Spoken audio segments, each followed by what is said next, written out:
Rudolf of Habsburg was a German nobleman and the first member of the Habsburg family to become King of the Romans, ruling from 1273 until his death.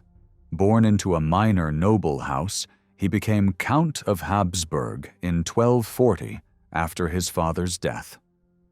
Through careful alliances, military strength, and strategic construction projects like Neu-Habsburg Castle, he expanded his family's influence. His marriage to Gertrude of Hohenberg strengthened his ties with other noble families in Swabia. During the unsettled time known as the Great Interregnum, Rudolf gained fame as both a skilled soldier and a restorer of peace, taking action against lawless nobles and regional warlords. Despite some conflicts with the church that led to his excommunication, he later made peace and earned respect as a fair and practical leader. In 1273, Rudolf was elected King of the Romans, ending years of political division. He defeated King Ottokar II of Bohemia, securing control of Austria, Styria, and Carinthia for his family. His reign restored stability to the empire and laid the foundation for the future power of the Habsburg dynasty. He died in 1291, remembered as a ruler who brought order and ambition to the Holy Roman Empire. Rudolf was born at Limburg Castle near Sasbach am Kaiserstuhl in southwestern Germany. He was the son of Count Albert IV of Habsburg and Hedwig of Kyburg. The Habsburg family took its name from Habichtsburg Castle in Aargau, built around 1020. Rudolf had 4 siblings, 2 brothers and 2 sisters, and when his father died during the Barons' Crusade in 1240, Rudolf became head of the family. As Count of Habsburg, Rudolf inherited lands in Aargau and Alsace. Early in his rule, he fought with neighboring nobles, defeating opponents such as Hugo von Tiefenstein and destroying his fortress. Around 1244, he built Neu-Habsburg Castle on Lake Lucerne to strengthen his position in central Switzerland. His 1253 marriage to Gertrude of Hohenberg improved his status and connected him with powerful Swabian families. Though he sometimes clashed with church leaders and was briefly excommunicated, he later reconciled. In 1254, Rudolf joined the Prussian Crusade with the Teutonic Order, which boosted his reputation as a Christian knight and earned him recognition among Germany's leading nobles. After Emperor Frederick II died in 1250, the Holy Roman Empire entered a long period of chaos known as the Great Interregnum.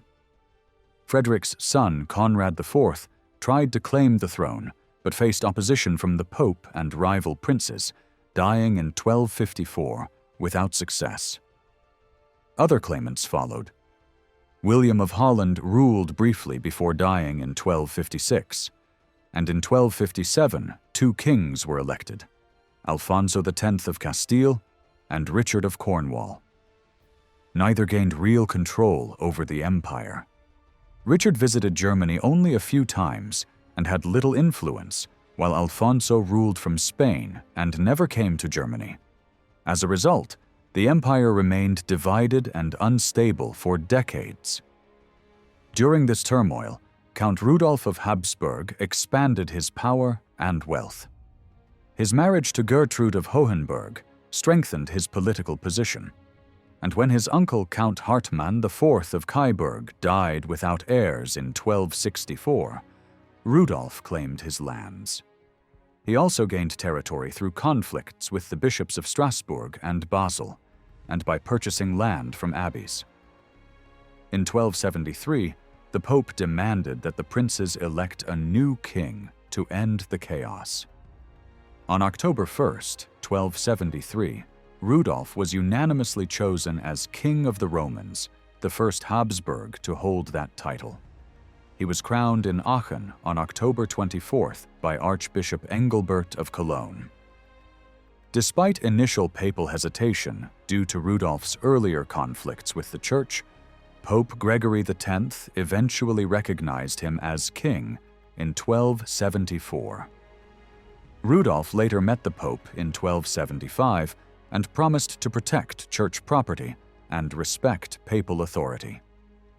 Plans were made for his imperial coronation in Rome, but they were delayed by the Pope's death and Rudolf's conflict with King Ottokar II of Bohemia.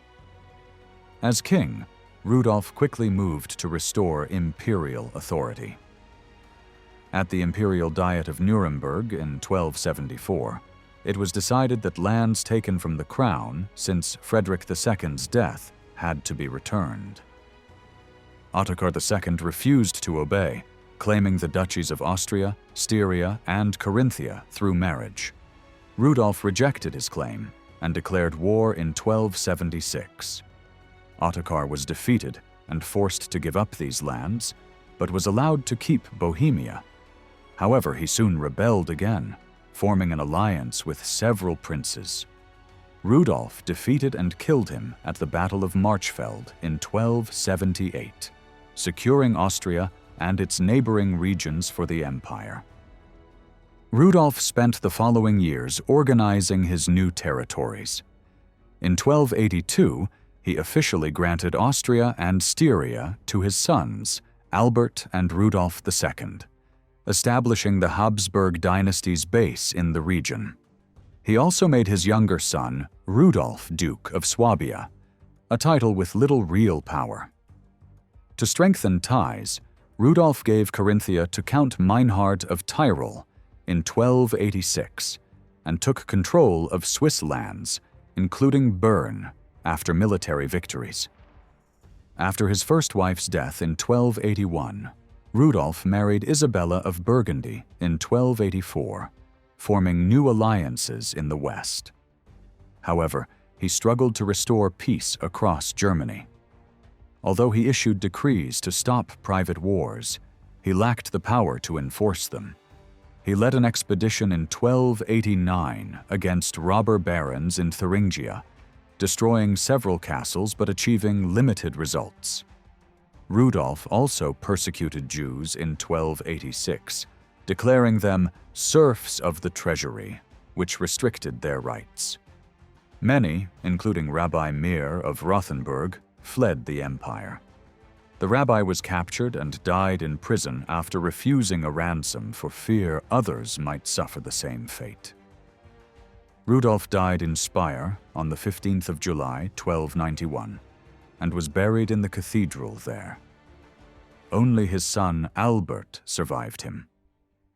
Rudolf is remembered for ending the Great Interregnum, restoring order, and founding the Habsburg dynasty's power in Austria.